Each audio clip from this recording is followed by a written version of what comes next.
బీజేపీని గెలిపించాలన్నట్టుగా కూడా ఆయన మాట్లాడుతున్నారు. సో ఇంకా మళ్ళీ ఎలక్షన్స్ వరకు ఇది సాధ్యం కదా, ఏం చెప్తారు రామ్మూర్తి గారు? డబల్ ఇంజన్ సర్కార్ ఉంటేనే చేస్తామన్నది వాస్తవంగా సిగ్గు తప్పిన మాట. ఎందుకంటే దేశం మొత్తం వాళ్ళ కంట్రోల్లో ఉంటది. 28 రాష్ట్రాలు, 8 కేంద్ర ప్రాంతాలు వాస్తవంగా వాళ్ళ ఆధీనంలో ఉంటాయి తప్ప అధికారం ఉన్న దగ్గర చేస్తాం, అధికారం లేని దగ్గర చేస్తాం అంటే రాజ్యాంగం కూడా ఏదైతే మార్పు తీసుకొచ్చినా, సుప్రీంకోర్టు తీర్పు చెప్పినా కూడా దేశం వ్యాప్తంగా అమలైతే తప్ప ఒక రాష్ట్రానికి అమలైతే ఒక రాష్ట్రానికి అమలు కావాలి. బీజేపీ నేను మాట్లాడుతా అంటే నేను మాట్లాడలేదు, చాలా విషయాలు చెప్పిండు.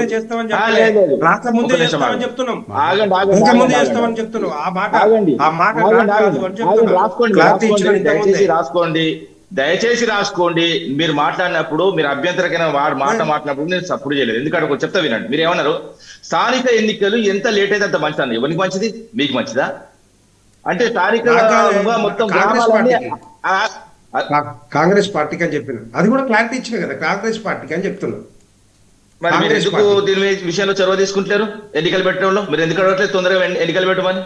ఎందుకు మీరు చేయొచ్చు కదా ఇప్పుడు రిజర్వేషన్లు. మరి మీరు వాస్తవంగా చాలా పెద్ద ఇష్యూ బీసీలది. దీని విషయంలో నిమ్మకు నీరెత్తినట్టు ఎందుకుంటారు? ఇప్పుడు మనం మాట్లాడుకుంటే కాదు కానీ చెప్తా వినండి. నైన్త్ జీవో చాలా సందర్భాల్లో జయరాం గారు కూడా చెప్పారు, నేను కూడా చెప్పాను, అది నాలుకే గీక్కొని కూడా పనికిరాదు అన్నది చాలా సందర్భాలు చాలాసార్లు చెప్పాము. అదే విధంగా ఏదైతే మాధవరెడ్డి ఇప్పుడు అదే విధంగా గతంలో 34% మేము తీసుకొస్తున్నప్పుడు గోపాల్ రెడ్డి, అదే విధంగా స్వప్నారెడ్డి అడ్డం పడ్డ విషయం అందరికి తెలుసు, దేశవ్యాప్తంగా అందరికి తెలుసు. ఇంకోటి ఏంటంటే ఎప్పుడు కూడా బీజేపీ కానీ, బీఆర్ఎస్ కానీ, ఏదైతే సిపిఎం పార్టీ, ఇతర దేశంలో ఉన్న ఏ పార్టీలు కూడా బీసీలకు రిజర్వేషన్లు వస్తా అంటే అడ్డం పోలేదు. అడ్డం పడ్డది కాంగ్రెస్ పార్టీ. అదే విధంగా ఈ రోజు కూడా కాంగ్రెస్ పార్టీకి సంబంధించిన వ్యక్తి ఈ రోజు కూడా సుప్రీంకోర్టు పిలిస్తే ఎవరిని పిలిచింది? ప్రభుత్వాన్ని పిలిచింది. ప్రభుత్వాన్ని పిలిస్తే మాధవరెడ్డికి స్పెషల్ ఫ్లైట్లు డబ్బులు పెట్టుకొని పోతున్నాడంటే దీన్ని అర్థం చేసుకోవచ్చు. ఎవరిస్తున్నారంటే డబ్బులు ఆయనకు? ఎందుకు పోతున్నాడు ఆయన కోర్టుకి? ఇప్పుడు ఆయన పిలవలేదు. అదే విధంగా చాలా విషయాలు ఈ రోజు సుప్రీంకోర్టులో నాకు తెలిసి ప్రధానంగా చర్చకు వచ్చే అంశాలు కొంచెం మాట్లాడతాం.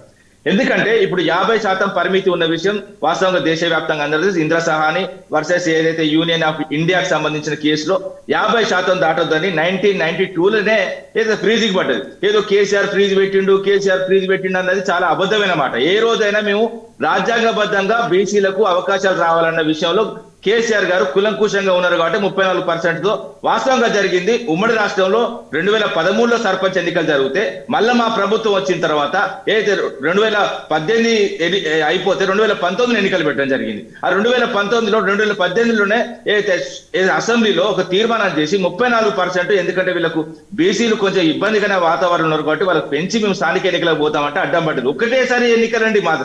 దాని తర్వాత మేము 2 సార్లకే తీసుకొచ్చినాం ఈ ఎన్నికలు కూడా. ఏదైతే 2 సార్ల తర్వాత కోర్టు తీర్పుల తర్వాత ఏదైతే రాజ్యాంగబద్ధంగా ఏదైతే సాధించిన తర్వాత బీసీలకు ఎంతున్నారో అంత ఇద్దామన్న ఆలోచనతోనే మేము ముందుకు పోవడం జరిగింది. కానీ ఏదైతే ఈ రోజు కానీ బీసీలలో కూడా చాలా వర్గాలు ఇప్పుడు ఇంకోటి ఏంటంటే ప్రభుత్వం చేస్తుంది వాస్తవం చెప్పాలంటే తెలంగాణ కాంగ్రెస్ అధికారంలో కాంగ్రెస్ వాస్తవంగా తప్పుల తడక మొదటి నుంచి బీసీలకు రావద్దన్న ఉద్దేశంతోనే జనాభా లెక్కలు కానీ, కులగణన కానీ, ఇలాంటి వాస్తవాలు గతంలో జనాభా గణన కానీ ఈ రోజు కులగణన కానీ చేసింది. ఎందుకంటే కులగణన విషయంలో కూడా క్లియర్ గా చెప్తా. ఎందుకంటే వీళ్ళు మొదటిసారి చేసినప్పుడు ఏదైతే 51% ఉన్న బీసీలను 46% తీసుకొచ్చి 21,52,677 మందిని చంపింది బతుకుండగానే. ఈ విషయం అందరూ తెలుసుకొని, ఎందుకంటే వాళ్ళ ఎమ్మెల్సీ కూడా యూరిన్ బోస్ కాలబెట్టాలన్న విషయం అందరూ 57% తీసుకొచ్చింది. 57% తీసుకొచ్చిన తర్వాత ఓపెన్ గా మాట్లాడుకుంటే ఇప్పుడు కోర్టు కూడా క్లియర్ గా చెప్పింది. ఏదైతే మన హైకోర్టులో మొత్తం స్టే విధించింది. స్టే విధించిన తర్వాత ఏదైతే వీళ్ళు అయితే స్పెషల్ లీవ్ పిటిషన్ ప్రభుత్వం సుప్రీంకోర్టులో వేసింది. సుప్రీంకోర్టులో ఏం జరుగుతుందండి? సుప్రీంకోర్టు ఫ్రీజ్ పెట్టింది. ఎందుకంటే ఇందిరా సహాని కేసు తర్వాత దేశంలో 50% దాటొద్దన్న విషయం ఒక తమిళనాడు వాస్తవం చెప్పిన ఇందిరా సహాని కంటే ముందే తమిళనాడు ముందుకు పోయింది కాబట్టి వాళ్ళకి సాధ్యమైంది. ఇంకోటి ఏంటంటే ఇప్పుడు ఏదైతే బీజేపీ మిత్రుడు చెప్పినట్టు 8 రాష్ట్రాలు ప్రయత్నించి ఫెయిల్ అయినాయి. గత అనుభవాలను చూసుకొని ఏదైతే కాంగ్రెస్ ప్రభుత్వం వాస్తవం కొంచెం తెలివి తెచ్చుకొని ఉండే ఏ విధంగా పోతే ఏ విధంగా అవుతుందని 9th షెడ్యూల్లో పెడితే అయిద్దని అందరికీ తెలుసు. అయినా కూడా జీవోలని కులగణన అని మతగణన అని ఇంకా ఏదేదో పిచ్చి పిచ్చి కథలు చేసుకుంటూ బతుకున్న వాళ్ళని చంపుకుంటూ అదే విధంగా వివిధ బీసీ కులాల మధ్యలో కూడా వాస్తవంగా ఏంటంటే ఈ జీవోలో 9th జీవోలో ప్రభుత్వం ఎక్కడ కూడా చెప్పలేదు. ఒక నిమిషం ఆగండి, ఎందుకంటే అటు విభజించాలి. బీసీలలో కొన్ని వర్గాలే ముందుకు పోతున్నాయి కాబట్టి ఇప్పుడు ఏంటంటే విద్యా ఉద్యోగాలలో కూడా ABCD ఎట్లా ఉన్నదో స్థానిక సంస్థల్లో కూడా ABCDE అన్నది ఉండాలి. ఇక్కడ ఈ జీవోలో మెన్షన్ చేయలేదు, మొత్తం ఒకే గ్రూప్ కింద తీసుకున్నారు. ఇది అట్టర్ ఫ్లాప్. ఎందుకంటే బీసీలో చాలా కులాలు, చాలా చిన్న కులాలు ఉన్నాయి. ఆ కులాలకు కూడా రాజ్యాధికారం రాలేదు, కనీసం వాళ్ళు సర్పంచ్లో నిలవలేదు. అదే విధంగా ఒక ఎమ్మెల్యే స్థాయి, MP స్థాయి కూడా ఎదిగిన చాలా కులాలు ఉన్నాయి. ఆ విషయంలో ఎందుకంటే ABCDలు ఓన్లీ నేను ఇండ్లని అడగట్లేదండి, స్థానిక ఎన్నికలు అడుగుతుంది. ఎమ్మెల్యే, MP, MLC అన్నిట్లో ఉండాలి. అదే విధంగా కాంగ్రెస్ ప్రభుత్వం ఏం చేస్తుందంటే హైకోర్టు, ఎందుకంటే ఇక్కడ కూడా నిలిపివేసిన తర్వాత ఏదైతే వీళ్ళు పెంచింది, ఎందుకంటే వాస్తవంగా చెప్పుకోవాలంటే ఇప్పుడు 50% ప్లస్ 17 పెంచిన 17 కూడా ఏదైతే ఇప్పుడు స్థానిక ఎన్నికల్లో 67% అయింది కాబట్టి 67%, 17% జనరల్ గా చూపించి ఎన్నికలు పోమన్నారు. కానీ వీళ్ళు పోవట్లేదు, ఎందుకంటే జనరల్ స్థానాల్లో కూడా బీసీలకు ఇచ్చిపోవచ్చు, కానీ వీళ్ళు ఇవ్వరు. ఎందుకంటే వీళ్ళకి ఇవ్వాలన్న ఆలోచన లేదు. 42% రాజ్యాంగబద్ధంగా రావాలంటే వాస్తవంగా కేంద్ర ప్రభుత్వంలో ఉన్న బీజేపీ కానీ అదే విధంగా రేపు వచ్చే ప్రభుత్వాలు కానీ చేయాలి. కానీ ఈ రెండు పార్టీల మధ్యలో వాస్తవంగా బీసీలు అనేది అడకత్తలో పోకవకాలు లాగా తయారైంది. ఎందుకంటే వీళ్ళిద్దరు కలిసి వస్తున్నారు బీసీలను, అంతే తప్ప కానీ ఎవరు పైకి రావద్దు. ఒక ఎమ్మెల్యే స్థాయి, MP స్థాయి వస్తే అటు బీజేపీ అగ్రవర్ణాల పార్టీ అది ఓడ్చుకోలేదు. అదే విధంగా ఈ కాంగ్రెస్ పార్టీ కూడా అనాదిగా 55 ఏళ్ళు పైచీలకి ఏదైతే దేశాన్ని పాలించిందో వీళ్ళు ఏదైతే 12 దాదాపు 20 సంవత్సరాల దాకా వీళ్ళు పాలించు. మధ్యలో జనతా ప్రభుత్వం, సరే జనతా ప్రభుత్వం అంటే పోయింది, దాని గురించి మాట్లాడడం. ఎందుకంటే ఈ రెండు ప్రభుత్వాలు, ఎందుకంటే బీజేపీ కాంగ్రెస్ ప్రభుత్వం ఖచ్చితంగా బీసీలను మోసం చేసింది. అదే విధంగా ఏం మాట్లాడతారంటే రామ్మూర్తి గారు ఒక మాట చెప్పండి. 2014లో బీఆర్ఎస్ పార్టీ, అప్పుడున్న టీఆర్ఎస్ పార్టీ అధికారంలోకి వచ్చిన తర్వాత కేసీఆర్ గారు ఒకరోజు సర్వే చేశారు. అవును, అది సమగ్ర కుటుంబ సర్వే అంటారు దాన్ని. సో ఆ దానికి సంబంధించి అప్పుడు కేసీఆర్, ఇప్పుడు రేవంత్ రెడ్డి ఎందుకని కులగణన అంశాలు, కులగణన లెక్కలు బయట పెట్టట్లేదు? అప్పుడు కేసీఆర్ కూడా ఎందుకు బయట పెట్టట్లేదు? లేదండి, పబ్లిక్ డొమైన్ లో పెట్టినాం. ఓపెన్ గా చెప్తా, నేను ఆ లిస్ట్ కూడా సమగ్ర కుటుంబ సర్వే నా దగ్గర కూడా ఉన్నది. అయితే ప్రభుత్వం డిలీట్ చేసి రామ్మూర్తి గారు 51% బీసీలు లెక్క తేల్చిల్లు, ముస్లింలు 13% తేల్చిల్లు, అదర్స్ 8%, అదే విధంగా STలు 10%, అదే విధంగా SCలు 18%. ఈ లెక్క మొత్తం క్లియర్ గా ఉన్నదండి. ఇంకోటి ఏంటంటే ప్రభుత్వం కుట్రపూరితంగా దీనికి సంబంధించిన అయితే ఇప్పుడు కులగణన ఏమైనా మీ దగ్గర ఉన్నాయా? లెక్కలు ఉన్నాయా? కులగణన లెక్కలు ఉన్నాయా మీ దగ్గర? అన్ని ఉన్నాయి, అన్ని ఉన్నాయండి. మేము కూడా పథకాలు 57% ఉన్నారా బీసీలు? ఎక్కువ ఉన్నారండి, 60% దాకా ఉంటారు. ఇప్పుడు అట్లా కాదండి, మేము చేసింది ఎప్పుడండి 2014 నుంచి 2024 వరకు ఎంత పెరగొచ్చండి? వాస్తవంగా 51% నుంచి 60, 60, 65, 62, 63, 64% దాకా పెరిగింది. వచ్చిందండి 57. చిన్న విషయం మీకు కూడా తెలుసండి, చిన్న విషయం మాట్లాడతా, చిన్న విషయం మాట్లాడతా. మీరున్నారు, నేనున్నా, అందరికీ తెలుసు. హైదరాబాద్ లో కానీ రాష్ట్ర వ్యాప్తంగా కానీ ఒక 2 లెక్క పెడితే ఒక 10 రోజులు పెట్టిల్లు. ఆ విధంగా బతుకున్న బీసీలను చంపేసిల్లు. ఓసీలు పాల్గొనలేదు అంటే జరగాల్సింది బీసీలకు న్యాయం. ఓసీలు పాల్గొంటేది పాల్గొనకపోతుంది. ఇంకోటి ఏంటంటే ఓసీలు పాల్గొనక ముందే మేము కుటుంబ సర్వే అయితే సమగ్ర కుటుంబ సర్వే చేసినప్పుడు 8%, అదే విధంగా ఇప్పుడు 13% ఎట్లా పెరిగింది? 13%, 13.31% పెరిగింది ఇప్పుడు. రైట్, ఓకే, ఈ విషయాలు మాట్లాడుకుంటే ఎట్లా అండి? ఓకే రామ్మూర్తి గారు, దేవన్న వేములవాడ మండలాన్ని మనం ఇప్పుడు ఎగ్జాంపుల్గా తీసుకుందాం. వేములవాడ మండలం ఎన్ని గ్రామాలు ఉన్నాయి? దాంట్లో ఓవరాల్గా ఇప్పుడు అనుకున్న 42% ప్రకారం నిజంగానే రిజర్వేషన్లు పార్టీ పరంగా ఇస్తామని కాంగ్రెస్ అంటది కావచ్చు, లాస్ట్కి ఛాన్స్ అదొకటి ఉంది. సో దాంట్లో మరి కోర్టు ఏం తీర్పిస్తుందని కూడా కోర్టును కూడా డైరెక్షన్ అడుగుతుంది. ఎందుకంటే కోర్టు చెప్పింది కనుక మేము చేయాల్సి వచ్చిందని చెప్పచ్చు, లేకుంటే మరి ఆ కోర్టు చెప్పినప్పటికీ కూడా మేము ఇస్తామనే పరిస్థితి ఉంటుందా? అదే క్రమంలో వేములవాడ మండలాన్ని మనం క్లస్టర్గా తీసుకుంటే ఎన్ని గ్రామాలు ఉన్నాయి, మున్సిపాలిటీలో ఎన్ని వార్డులు ఉన్నాయి? ఇప్పుడు 42% రిజర్వేషన్లు ఇస్తే ఖచ్చితంగా బీసీలలో అంటే ఆ స్థాయిలో పోటీ చేసే వ్యక్తులు ఉన్నారా? నిజంగా మనం రాజకీయంగా బీసీలు అంతా చైతన్యవంతులు అయ్యారా? ఆ స్థాయిలో ఉన్నారా? అదొకటి చెప్పండి.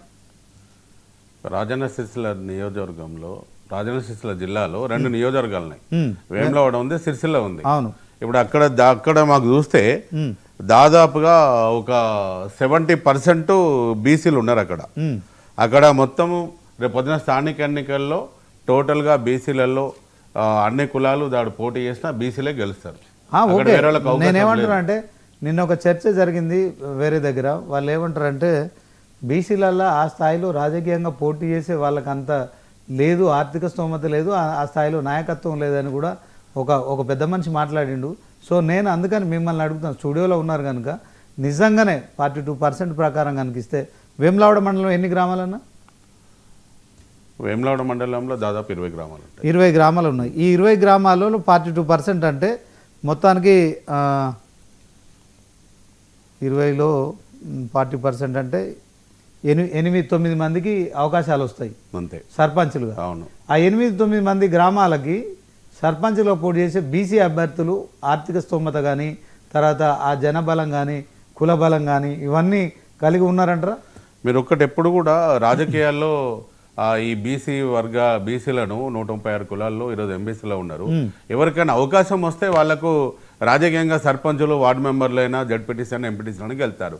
ఎప్పుడు కూడా ఈ ఎవరైతే అగ్రవర్ణ కులాలు ఉన్నాయో మీకు దగ్గర ఆర్థికంగా లేదు, మీరు గెలవలేరు, మీరు బీసీలు వెనుకడుగు అంటారు. ఈరోజు చూడండి, ఈరోజు తెలంగాణ రాష్ట్ర వ్యాప్తంగా కూడా పోయినసారి లెక్కలు తీయండి, ఎంతమంది బీసీలు ఈరోజు ఆ సర్పంచులు, వార్డు మెంబర్, స్థానిక ఎన్నికల్లో ఎంతమంది గెలిచారో టోటల్ మీద లెక్కలు కూడా బీసీలు ఎక్కువ ఉన్నారు. ఇక్కడ మాకు అవకాశం ఎక్కడ, మేము పార్లమెంట్లో కానీ అసెంబ్లీలో కానీ అడుగు పెట్టడానికి కారణం ఏంటంటే మాకు అసలు టికెట్లు ఇవ్వలేకపోతే ఈరోజు కాంగ్రెస్ పార్టీ 3 ఇచ్చిందండి, కేసీఆర్ గారు 10 ఇచ్చినారు, బీజేపీ ఒక 6 ఇచ్చినది. దానిలో మాకు మేము పోటీ చేయడానికి అయితే ఎంతమంది రెడీ అయినా మా ఓన్లీ మున్నూరు కాపులో 26 మంది మేము పోటీ చేయడానికి రెడీ అయిపోయినాము. ఈరోజు మాకు కూడా ఉంటది కదా, ప్రతి కులాలకు కూడా వాళ్ళకి అవకాశం టికెట్లు ఇచ్చినట్టయితే ఒక్కసారి ఓడిపోయినా ఒకసారి గెలుస్తారు. ఈరోజు చూడండి, ఆల్ శ్రీనివాస్ గారు మా దగ్గర ఎప్పుడు కూడా అక్కడ కోట ఎవరిదండి, వెల్మల కోట ఏది, కరీంనగర్ జిల్లా అంటే అక్కడ ఈరోజు గంగుల కమలాకర్ గారు అయినా, బండి సంజయ్ గారు 2 సార్లు ఎంపీ గెలిచారు కాంగ్రెస్ పార్టీలో, మరి ఆల్ శ్రీనివాస్ గారు గెలిచారు. అక్కడ చూడండి ఎంతమంది ఈరోజు మా వాళ్ళు ఉన్నారు. ఎవరికైనా కూడా అన్ని కులాలకు అవకాశం ఇవ్వాలా, ఇస్తేనే మనకు గెలవడానికి అవకాశం ఉంటుంది. ఇప్పుడు వాళ్ళు 43 మంది టికెట్లు ఇచ్చుకున్నారు కాబట్టి రేవంత్ రెడ్డి గారు ప్లాన్ కొద్దివారు ముఖ్యమంత్రి అయినారు, వాళ్ళు మినిస్టర్లు ఉన్నారు, కార్పొరేషన్ చైర్మన్లు 15 మంది ఉన్నారు. నిజంగానే మీరు ఒకటే శ్రీనివాస్ గారిని అడిగేది, మీరు 43 మంది రెడ్డిలు ఈరోజు కాంగ్రెస్ పార్టీలో ఉన్నారు, ముఖ్యమంత్రి గారు ఉన్నారు, మీరు అందరు ఉన్నారు. ఈ కార్పొరేషన్లలో కూడా ఈ బీసీలకు ఇచ్చే అవకాశం రేవంత్ రెడ్డి గారికి ఉండేది కదా. ఓకే, ఈరోజు ఒక మంత్రి పదవి కూడా మాకు ఇవ్వలేదు కదా. మీరు చెప్పండి మాకు ఈరోజు ఎంత, ఇప్పుడు దానిలో 16 మంత్రి పదవులలో ఒక్కటి కూడా మున్నూరు కాపులకు ఇవ్వద్దా అండి? ఈరోజు వేరే కులాలకు కూడా ఎంతో మంది కూడా వాళ్ళకి కార్పొరేషన్లలో ఎంబీసీలలో ఇవ్వండి. ఈరోజు నేను అంటాండి గంగిరెద్దుల వాళ్ళు కూడా ఈరోజు అసెంబ్లీలో అడుగు పెట్టాలని నేను ఎప్పుడు కూడా మాట్లాడుతుంటాను.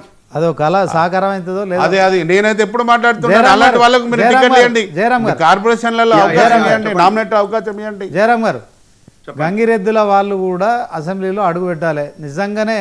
సో ఇది వినడానికి చాలా బాగుంది. ఈ కళ సాకారం అవుతుందా? గంగిరెద్దుల వాళ్ళు మరి ఖచ్చితంగా ఎమ్మెల్యేగా పోటీ చేయాలంటే, అంటే ఇప్పుడు జూబ్లీహిల్స్లో మరి మొన్న చూసిన సునీతమ్మ గారికి 40 లక్షలు పార్టీ ఫండ్ బీఫామ్ ఇచ్చిన క్రమంలో కేసీఆర్ 40 లక్షలు చెక్ ఇచ్చారు 40 నుంచి.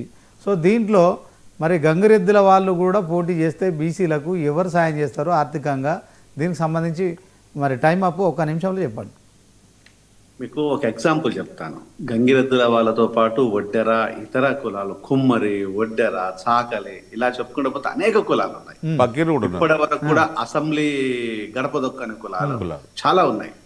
ఇవన్నీ చెప్పుకోవడానికి, వినడానికి మాత్రమే వినసొంపుగా ఉంటాయి తప్పితే ప్రాక్టికల్ గా ఇది సాధ్యపడదు.